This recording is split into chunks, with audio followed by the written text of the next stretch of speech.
Again, reactive government, they did not do anything. So let's talk about the bridge. 18 million. If you look at the private sector, small businesses, a small business on average would spend, let's just say about 100,000.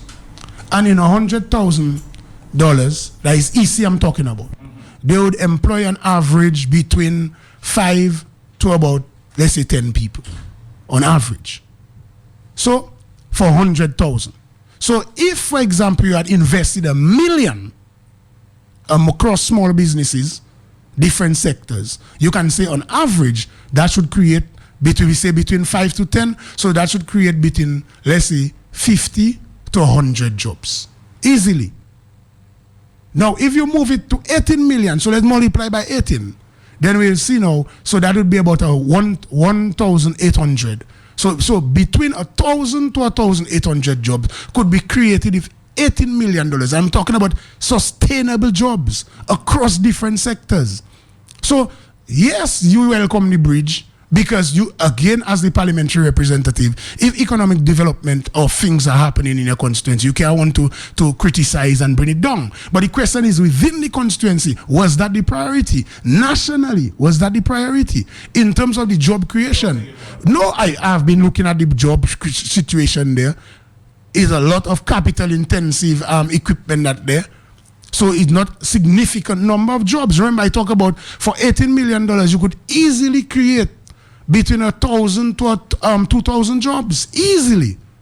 But now over there, what is happening? Maybe around 25 people, then they finish that phase of the project, so you let them go, you bring in another 5, you bring in another 10, but nothing sustainable. And that is just for about a year. I'm talking about if we had invested the money, $18 million, hold back on the bridge for now, and invested in some other sectors and other projects, and I give the analogy of a small business, would have created the 1,000 to 2,000 jobs easily. But again, the Labour Party administration have been involved in just political projects. Nothing to say for the benefit of Dominica, solely for the benefit and best interest of Dominica. It has always been in the best interest of the Labour Party. So they think if they build a bridge in Roseau, it will give whoever they send a better chance to run against me. And that's it. Because it was not a priority. You see that as a threat, though? No, it cannot be a threat. In fact, the evidence has been proven that there is no direct correlation or significant correlation between capital projects and votes. United Workers' Party between 1995 and 2000, in terms of the space of time, they did the most capital projects in terms of the space of time per year on average. 4.5 years. 4.5 years, the total number of capital projects. And they were not successful at the election. The Freedom Party did significant number of capital projects, and they declined after the years passed. The Labour Party have done some capital projects, but remember the success of the Labour Party. The legacy of the Labour Party is showing clearly that they think that if Dominicans here in Dominica vote, that they will not win the election. So their legacy has been to bring in people, overseas voters. If you are confident that your capital projects and what you are doing on the ground is really creating jobs and helping the people, the local people, the people that are actually resident in Dominica, then you would have no problem. You'd just go in your political battle and win, fair and square. But they have to depend on imports. And what they do, they look at constituencies where it is close and they just bring in people. That cannot be right. And that cannot be reflecting that they think that they are doing a good job. Let's talk economy and more economics here. Yeah. If you say that there's, it's bad, we're hearing of so much cash floating around the country this time. We heard the Prime Minister saying this week, well, we'll be visiting this constituency and that constituency, 300,000, 400,000. There seems to be some bubble of money in the economy, Joseph Isaac. I see you laugh. I wonder why. Because remember how that money and the bubble of money came about, It came about because they had a major discussion and a major debate in regards to the citizenship by investment program. All that thought there is becoming more interesting every minute. We're coming back right there after this.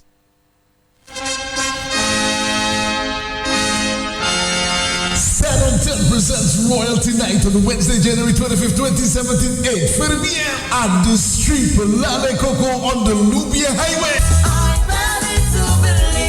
Appearances by the 2017 Queen contestants, Miss Jamboree and Modest Queen contestants. Also a special royalty classic session with King Tronada. Also King Wizard, King Scrunta. Royalty Night. Over 20 Stardom quarterfinalists, backed up by Swinging Stars MCs Powerball and Lady Star.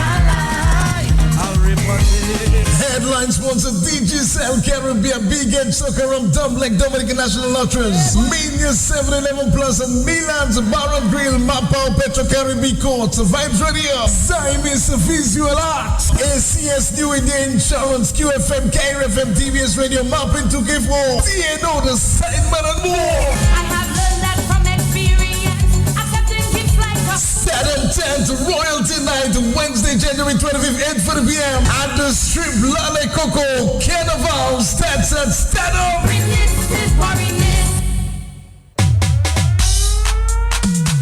Are you ready for Mass 2017? Where will the beat lead you for Carnival 2017? Buyo, Kais, Okada, Soka. Register with Hysteria Mass today at 21 Hanover Street. Have to get in because this red not missing me. It's not missing me. Good news, good news. Comfort with us and the Triple K International, powered by GX Songs and Lights. Hysteria Mass, your ultimate carnival experience. For Master Dominic, you better register with them today. Sponsored by Flow. I'll take a small. XXL, that's the size for me. Flow's new prepaid combo plans have the most choice and value for everyone. Save up to 90% by combining your talk, text, and data into one simple plan. And with options starting at just $15.99, it's easy to say it, type it, or share it. A whole lot more for a whole lot less. Dial *129# now to activate. The bigger you go, the bigger you save with Flow's new prepaid combo plans. This is how we flow.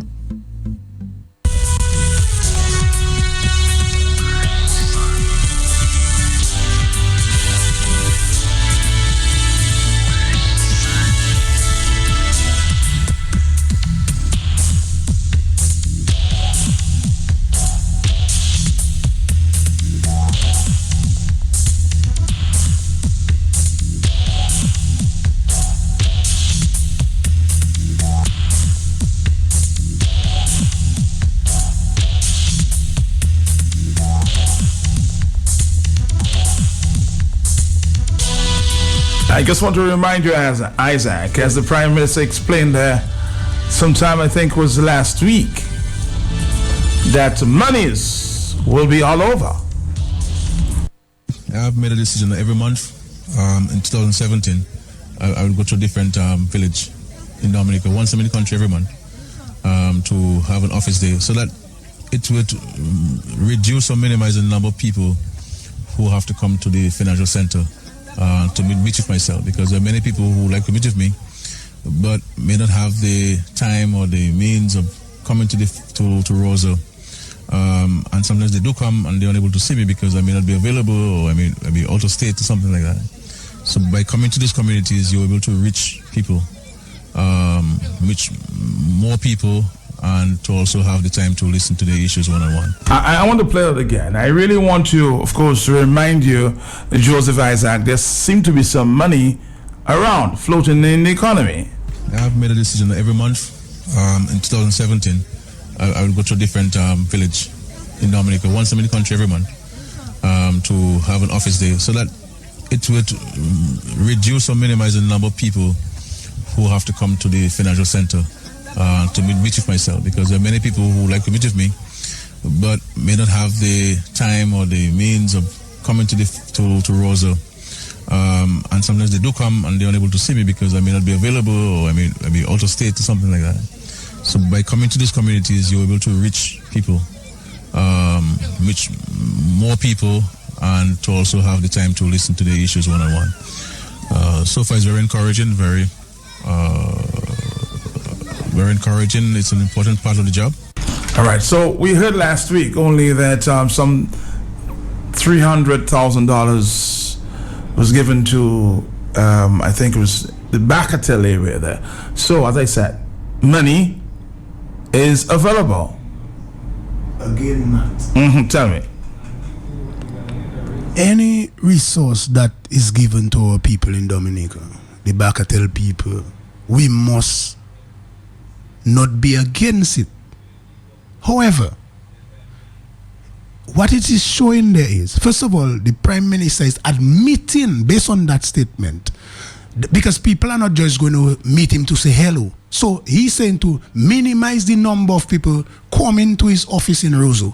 So in that statement, he's actually admitting the red clinic that people are in economic challenges and are struggling. So the numbers are increasing coming to Roseau. So he's saying that instead of, remember he's the Minister of Finance, instead of solving our economic problems, he's going out to give money. That's what he's saying. So let's go to it now. So remember what happened. Before, we were not hearing any money spreading around. But what happened? Our leader, the leader of United Workers' Party, Honorable Lennox Linton, was invited on a CBS program. The Prime Minister was invited on a CBS program.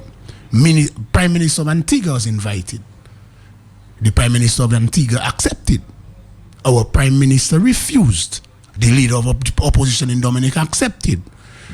And he spent a few seconds talking truth to power. Now, some may argue the merits and demerits of talking truth. But I think the truth always sets you free. So, what they are doing now, the Prime Minister and his guys, they are trying to legitimize the program.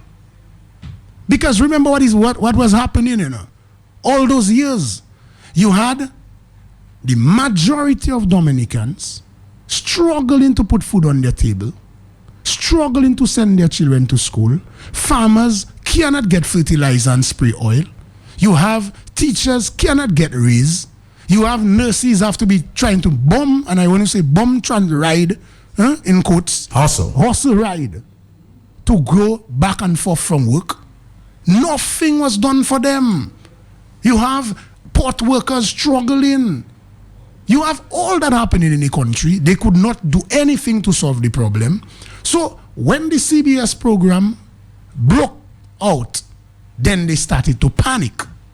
Because all the time, remember, we have been saying the program, and again, people like to misquote you, especially in other radio programs. So I want to clearly state that as a policy of the United Workers' Party.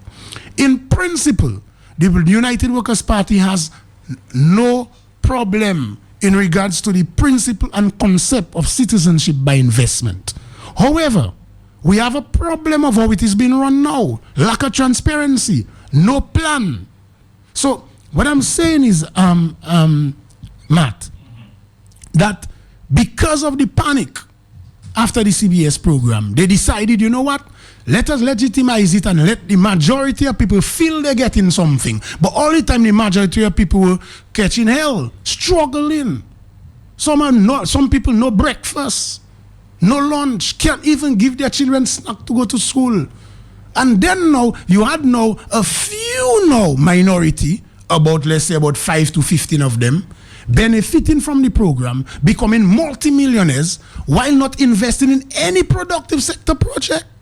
And in fact, the one or two, I don't want to call them because we're not there to attack. The one or two, you'd give some people to sell your passport.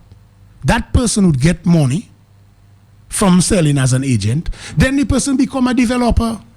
So then, who is really benefiting at the end of the day? The entire shares of the hotel will not belong to Dominicans. So you have a minority there enjoying the largesse of our citizenship.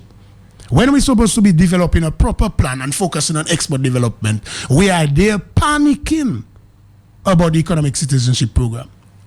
And I think, again, that as a policy, again, the United Workers' Party is saying, no, you should have a national development plan where you have clear projects identified that are being financed by that program. For example, the international airport.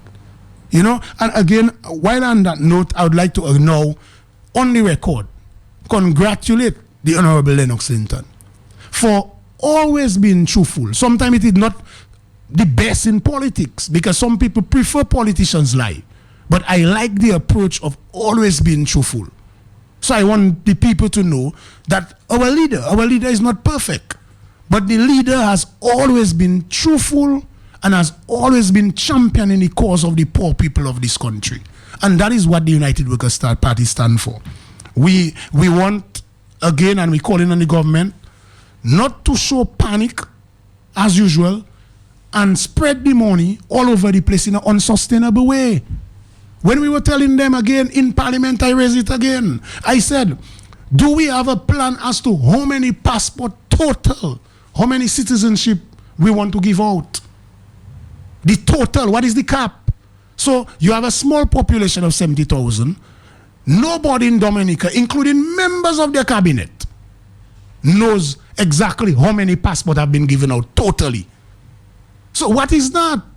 What are we running? Are you suggesting that there's some on-the-table deals there? Well, I'm not. What I'm saying is not transparent. If they don't know, it means it's not above the table. It's not above the table. And some of my friends, you know, some people, the more educated ones, they will call in panic, hey, why you guys want to talk on the thing, on the international scene? You would swear and say, like, there is no internet, there is no Facebook, there is no Twitter. The world is open. You cannot be there stealing, robbing. I'm not saying they are doing that. Robbing, stealing, killing, and want to hide it. It's been described as washing your dirty linens in public. No, but again, same thing. You have a son. And he, let's say, if God forbid, he commits a crime, or he's involved in some incident that you don't wish happen, and it is all out there, and someone call you and say, do you have any comments? And they ask you a question. You can say, well, yes, I have always been talking to my son, and I'm very concerned. I love my son. You understand? You love Dominica, but it doesn't mean that it is. The Labour Party is not Dominica.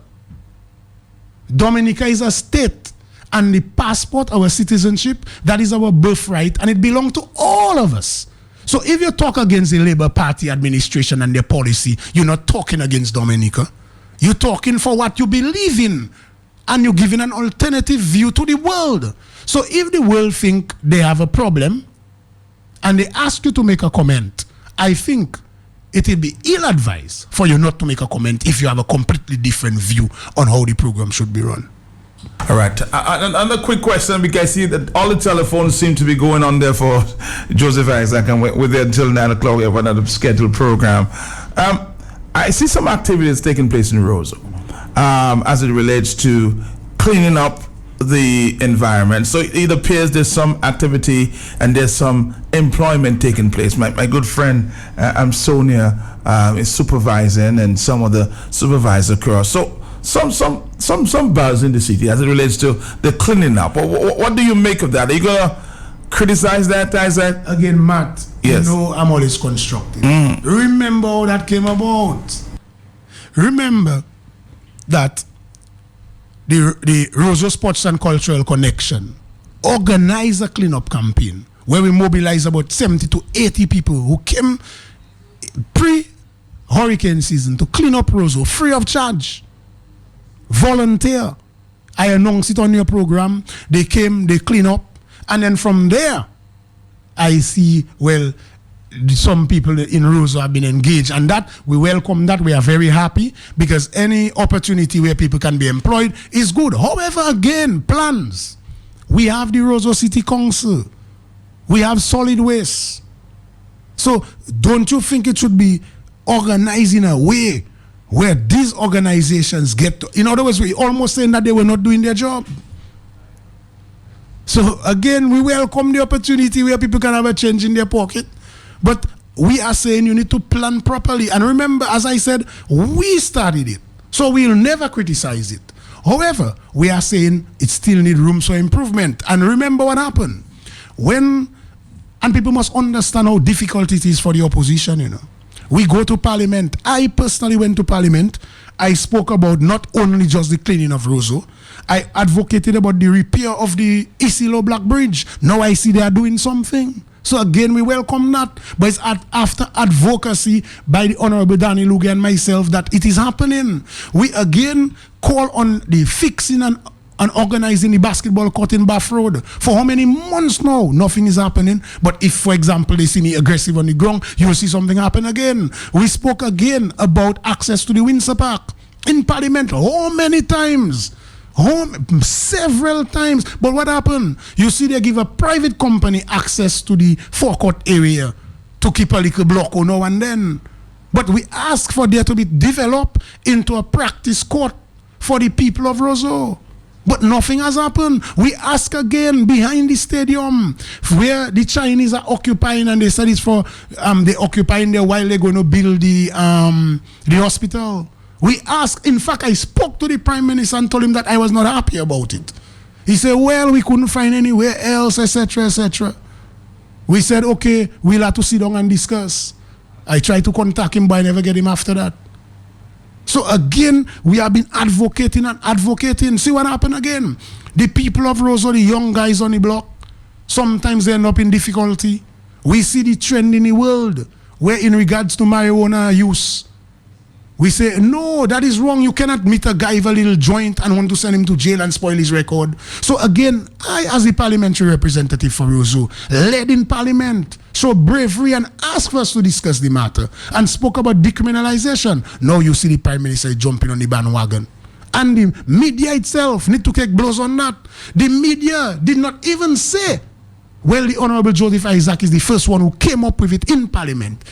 As a matter of fact, since in 2010 I spoke about that when I was running Business Gateway on the record. But again, the media not doing the research. So these are all those issues that we are talking about. We spoke about refinancing of hotel in Roseau. We specifically call the name Garway Hotel. We asked, we said, hey, yes, you put in money in the aid bank. But if the companies are already high up in their neck with debt, they don't have the equity to absorb more debt. How could they access the capital in aid bank? The Prime Minister said, well, that is a good point, but however, we cannot just give the money. But now we are in, he just want to go all over the place, panicking, giving money all over the place. When the better thing to do is he's blowing hot and cold. Yeah, revamp the productive sector and get them to employ people. That is all. No. Matt, on that matter, I just spoke about all those, the advocacy we spoke about the vendors and the vendor arcade to set up the bayfront for tourism. And the last thing I want to say, because as a Dominican, and you see, as I took the little refresher from the media, you had a lot of time to reflect. Sometimes I'm listening. You seem like you're bubbling with energy this morning. Yes, Matt. Imagine I was listening to the radio program and I heard the Prime Minister and the Minister of Urban Development talking about doing work in Roseau, but talking about fixing the road, but not talking about fixing the sidewalk and taking out all the electrical wire up in the air. You need to have a proper development plan for the city. You cannot just come and just start fixing roads. That's why Kivai. Yes. Same, I don't want to use bad words, but I'll say same nonsense approach. Same unplanned, same lack of vision, lack of innovation, lack of creativity. That is what I've bugged us for the last 17 years. When you travel in the region, as I told you, I was moving across the region working with different private sector people and organizations. Matt, when you actually travel there, and for example, you stop in Antigua, Antigua had the opportunity to get EU money. Antigua actually took their money and built an airport terminal, a new wing. State of the art. International, similar to like when I travel to England.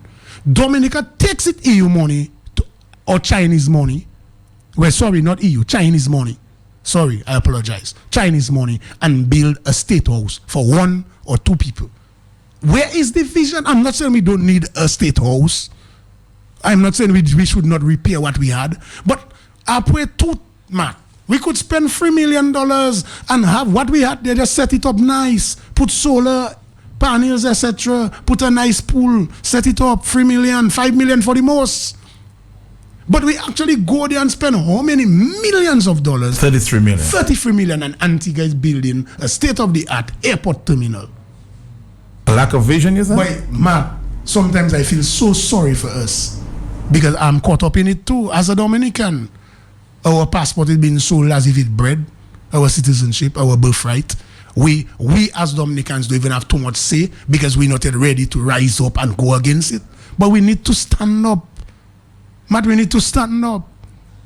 Time is of the essence this morning, of course. I'm going to invite you back very, very soon because I noticed that you have a couple of pages to talk about this morning, but very critical at this time, and we heard it just yesterday again. The city is plagued with paros. What is, and I know you're the shadow minister of tourism in the opposition. Where do you want to go with this? Matt, again, remember what happened during our campaign. Danny Luge, Honorable Danny Luge, I myself, Honorable Joseph Isaac, and Honorable Joshua Francis, all of us spoke about the issue of vagrants and drug rehabilitation centers. Matt, you cannot just come all of a sudden and be reactive. For me, in terms of tourism, you also have first of all, you have to have we have a master plan. You review the master plan, and then you have an action plan year by year. And one of it's supposed to be, what are you doing with the vacancy and the paro situation? And our approach, the United Workers' Party approach, would be a human approach. You would go there, engage the people, build a facility to rehabilitate them. And you rehabilitate them, and you see the same NEP program. That is where now you engage them after you rehabilitate them to get them an NEP job, to get them on their feet. Because as we say, it's not a sustainable job. So you put them on a program still to get them on their feet. But you cannot, they are human beings. Some of them are our brothers and sisters. So yes, it is a problem, but we have to do it in a planned, organized way and not a reactive way. So for example, in your action plan, and I'm talking to the Minister of Tourism again, because he continued to fail. I said I would never... You said fail? Yes. What is happening to our numbers? I was talking to a gentleman involved in the tourism business. He said one of those big boats just decided that they're pulling out because of the situation, the infrastructure in Dominica. You can't fix the entire Dominica one time. But how could you have the Roseau Valley Road in that state? I mean, Colin McIntyre, have nice smile and all that. He's not a bad guy. But again, what is he doing for the people in the valley? The Minister of Urban Renewal, what is he doing? They just come in and just talk and figure they would run and push some projects quick, and then the problems would solve. No! You also have a proper development plan and following the master plan, the tourism master plan, and say, okay, what are we going to do? We're going to fix as a priority the Valley Road. So we're not going to do a Roseau Bridge yet. $17 million, 18? I minus what? 18. $18 million spent on a bridge. But the infrastructure for your tourism industry is in dilapidated condition. How could you do that? Lack of planning, lack of vision, lack of innovation. That is what that is plaguing us with the Labour Party there. I know, and I want to continue asking you some questions about the tourism industry there. But let's take a few phone calls before we wrap it up. I suspect you have to come back next week. Hello, talk to me. Yeah, in the interest of time, Matt, blessings to you, bro. Yes. And my brother, blessings to you as well. Blessings. What you're talking about is summit, in the middle of the season, cancel 6 calls, So that seems like a pullout. But quickly, the steel for the bridge, where did they purchase the steel? It's not in Dominica. You could do your own investigation. Find out where that steel came from. And that sack they took from Danny, and they come and make the boo-boo up there. What is happening today? What's up with there? Matt, I'm not an economist, but Matt, I can tell you with my own financial experience from 15 years ago to now, Matt, is just dunghill, and I'm getting better in what I'm producing. But guess what? Less interest where sales are concerned. It's money. So the money is going in one area. As the brother said, now you're doing house calls, Matt. House calls. That is not sustainable. That is pure madness in his desperate mood. He's just doing any foolish thing and think he's going to get away with it. In the interest of time. Thanks. Thank you. Don't answer the question. Let me take a few more, and so we could kind of all lump it up here because somebody else is waiting for the next stop here. Hello, talk to me. Another phone call. Hello.